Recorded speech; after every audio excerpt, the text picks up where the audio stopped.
But look, here's where I think people are in general, and I'm getting this, Governor, from, and I've seen what you've requested from the federal government in this Ebola fight, which I'm glad you've done. And this was yesterday, where Governor Scott, or maybe the day before, I think yesterday, early yesterday, you requested that the federal government, you guys are already spending $1 million to increase your preparedness for Ebola, but you've asked that federal funds be freed up as part of your allocation, be freed up for the Ebola fight. Also, you're just asking for 100 special protective suits and some Ebola testing kits, but so far you haven't gotten any positive response from the feds, I understand.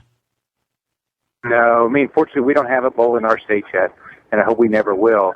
And so what I try to do is think like a hurricane, be prepared.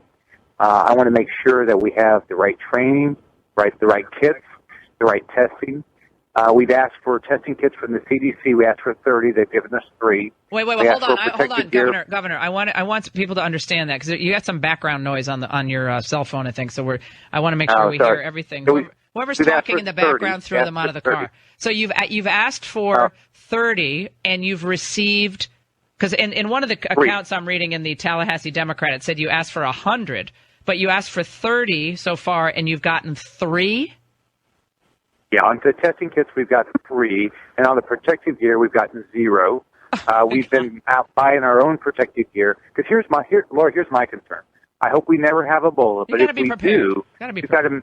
We've got to make sure these nurses feel comfortable, because if they don't feel comfortable, they're not going to show up. And so I want to make sure our nurses feel safe. I've asked all of our hospitals to do training. I've asked the CDC to come in and tell me what they've learned from Dallas. What went wrong in Dallas? And what should we be doing different? Yeah. And what should we be doing different? Today, that one nurse that came on the Frontier flight, she came through Fort Lauderdale. So I've asked the CDC to contact all of everybody that nurse came in contact that might be, come through Florida, because I want to stay ahead of this, not get behind it. Look, people have to remember that you ran a chain of hospitals in the 1990s. You're someone with experience in administration, protocols, and so forth.